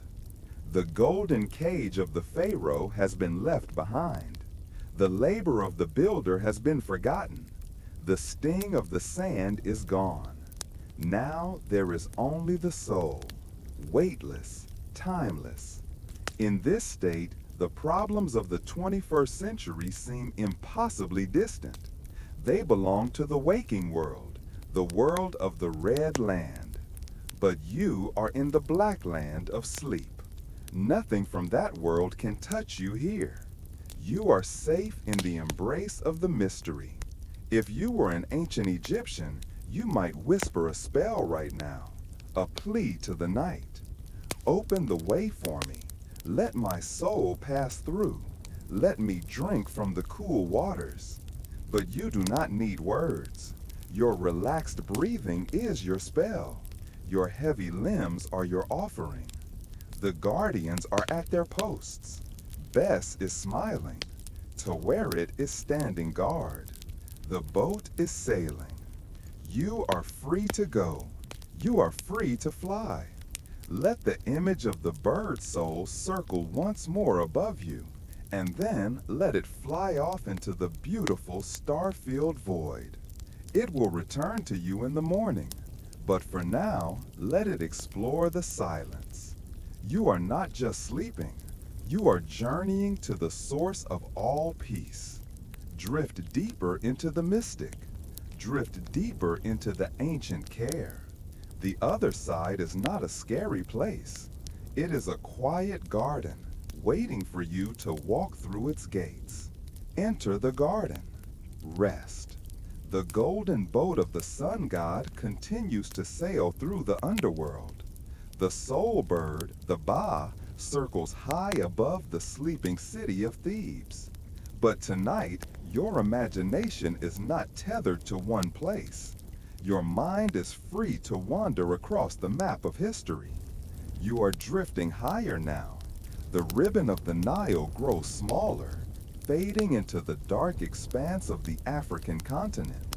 You are floating on the currents of time, moving east, moving north.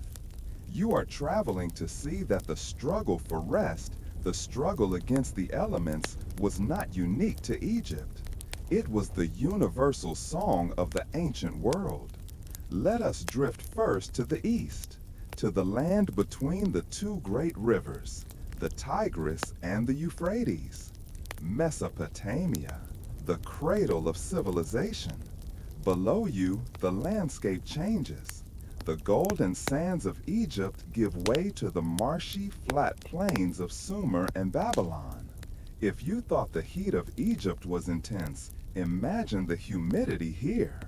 Visualize a city made not of stone, but of mud. Great ziggurats, stepped pyramids of baked brick, rise up from the plains, reaching toward the same stars you just saw over the Nile. But here, the night air is heavy. It is thick with the scent of wet clay and stagnant water. In ancient Egypt, the Nile flooded with predictable grace. It was a gentle god. But here, the rivers are chaotic. They flood without warning. They break the levees. Imagine the sleep of a person living here 4,000 years ago. You are lying on a mat woven from river reeds, inside a small house made of mud brick. The air is stiflingly hot. There are no windows to catch a breeze because windows let in the dust storms and the demons. You listen to the sound of the water outside. Is it rising? Is the levee holding? The anxiety of the Mesopotamian night is the anxiety of the unpredictable. They wrote on clay tablets about their fears, prayers to Enlil and Marduk to keep the waters back, to keep the chaos at bay. You can see them in your mind's eye, generations of people tossing and turning on hard floors, fighting the mosquitoes that swarm from the marshes. But you are safe from the flood. Feel the dryness of your sheets. Feel the stability of your home. You do not live on a floodplain. You do not sleep with one ear cocked for the sound of rushing water. The rivers of Babylon flow on, muddy and ancient, but they cannot reach you. You are high above them, observing the struggle from your cloud of comfort. Now let the wind of your dream carry you west. We are moving forward in time. Centuries dissolve like mist. The mud brick cities crumble and are replaced by white marble. We are flying over the Mediterranean Sea, the water glittering like dark sapphire under the moon. We cross the coast of Italy. We approach the eternal city, Rome. If Egypt was the land of silence and vast deserts, ancient Rome is the city of stone and noise. You hover over the 7 hills. Below you lies the greatest metropolis the ancient world ever saw. 1 million people packed into a sprawling maze of brick, concrete, and tile. You might think that in such an advanced civilization, sleep would be easy, but you would be wrong. In fact, you wouldn't last a night in ancient Rome. Why? Because of the noise. Julius Caesar himself banned wheeled traffic from the streets during the day to prevent congestion. That meant that the carts, the wagons, and the delivery trucks of the ancient world could only move at night. Imagine trying to sleep in an insula, a cramped wooden apartment block 5 stories high. The walls are paper thin. You are lying on a straw mattress that rustles every time you move. And outside your window, on the narrow stone-paved streets, the city is roaring. Clatter, clatter, crash. Iron-rimmed wheels grinding against granite cobblestones. the shouting of drovers whipping their oxen, the brawling of drunks spilling out of taverns. The Roman poet Martial wrote about this. He complained that there is no place in this city for a poor man to think or to rest. The city was an insomniac beast that never truly closed its eyes. Feel the contrast. Listen to your Rome right now. Where are the iron wheels? Where are the shouting merchants? They are gone, buried under layers of history. Your street is paved with smooth asphalt that absorbs sound. Your windows are double-paned glass. Your walls are insulated. You have conquered the noise of Rome without even trying. In the insula, the Roman sleeper also feared fire. A single overturned oil lamp could turn a whole block into an inferno. The smell of smoke was a constant source of terror. But take a deep breath in your Rome. The air is clear. There is no smoke. There is no fire. There is only the fresh, cool stillness of the modern night. As you look down on the ghostly white columns of the Roman Forum in your mind, you realize the truth about the ancient world. Whether it was the Pharaoh in his golden cage, the Mesopotamian farmer fearing the flood, or the Roman citizen covering his ears against the noise, they were all searching for what you have right now. They built empires, they conquered nations, they erected monuments that have lasted for millennia. But they could not build a mattress like yours. They could not build an air conditioner. They could not build a silence as deep as this. You are the beneficiary of all their struggles. The history of humanity is a long, slow climb toward comfort, and you are standing at the summit.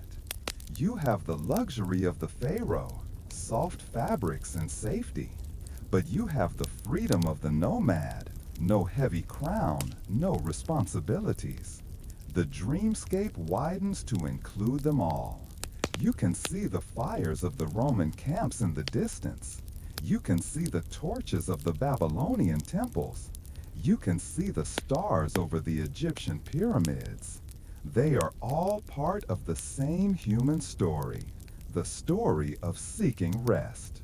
But tonight, you are not a participant in the struggle. You are the audience. You can watch the history of the world drift by like a parade of shadows.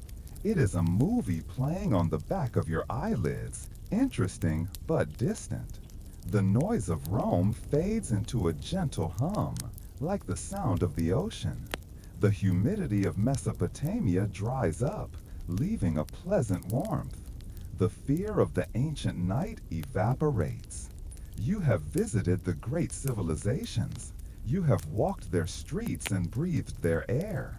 And now, you are ready to come home. You are ready to leave the history books behind. You are ready to leave the marble, the mud, and the sand. You are ready to return to the greatest civilization of all, the kingdom of your bed. Drift away from Rome. Drift away from Babylon. Drift away from Thebes. The map is folding up. The timeline is blurring. There is no then. There is only now. And now is soft. Now is quiet. Now is safe. Let the ghosts of the past stand guard over their own ruins. You have your own sanctuary to tend to. The journey is almost over. The final destination is near.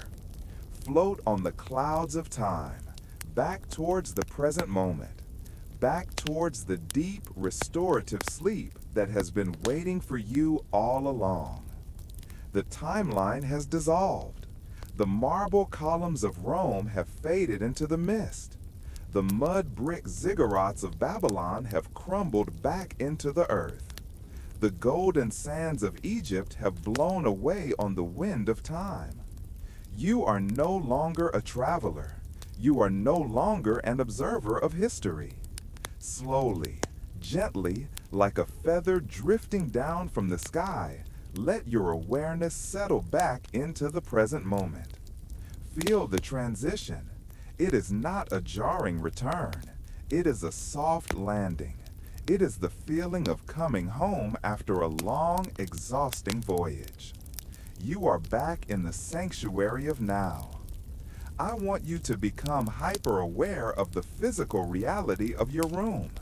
But this time, view it through the eyes of the traveler who has just seen the hardships of the ancient world. Look at your bed.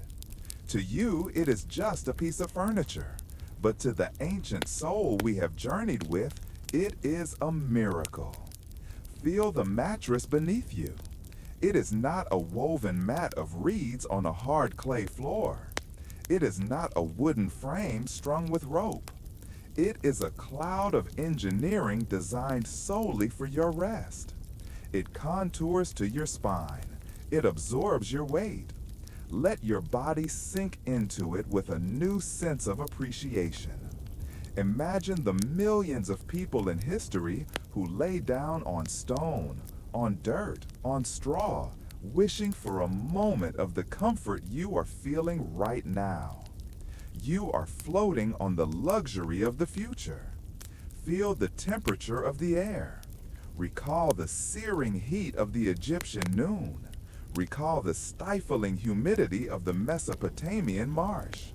Recall the smoke of the Roman fires. Now feel the air on your cheeks. It is cool. It is clean. It is still.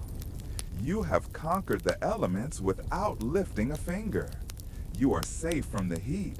You are safe from the cold. This is your climate. This is your kingdom. Bring your attention to your skin. Remember the sand, the grit that got into everything, the oil, the sweat. Feel how clean you are. Your skin is smooth. The sheets against you are soft, softer than the finest linen of the pharaohs. There is no friction here. There is only the gentle touch of fabric that breathes with you. You wouldn't last a day in the ancient world because you were built for this comfort. And there is no shame in that. In fact, it is the ultimate victory. You are the destination that history was heading towards.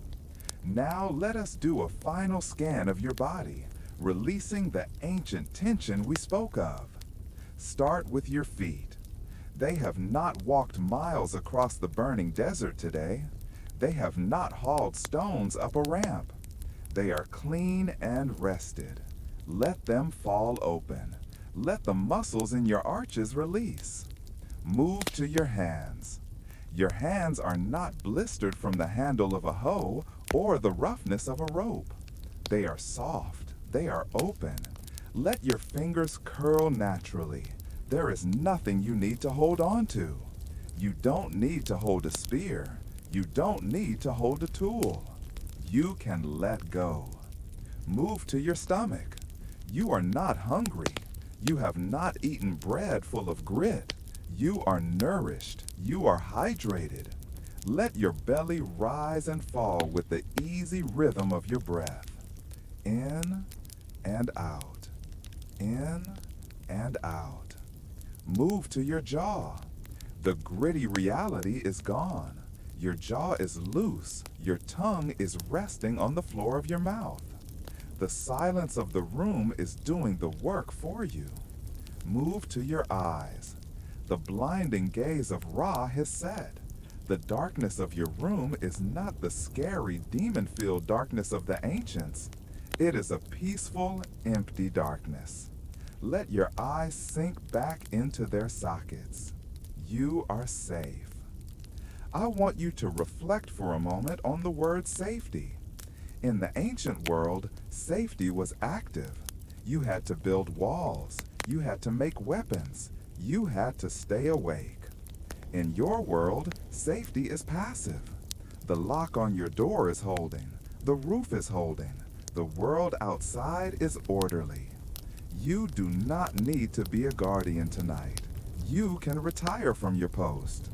The crocodiles are only in the history books. The floods are only in the myths. The noise is only in the past. Everything that could harm you is thousands of years away. This profound sense of safety is the key to the deepest sleep. When the brain knows it is truly safe, safer than a king, safer than a pharaoh, it allows itself to shut down completely. Imagine a series of heavy doors closing in a long hallway. The door to ancient Egypt closes. Click. The door to Rome closes. Click. The door to your workday closes. Click. The door to your worries closes. Click. There is only this room. There is only this bed. There is only this breath. You are suspended in a bubble of peace. Listen to the silence one last time. It is not the silence of the desert night waiting for a predator.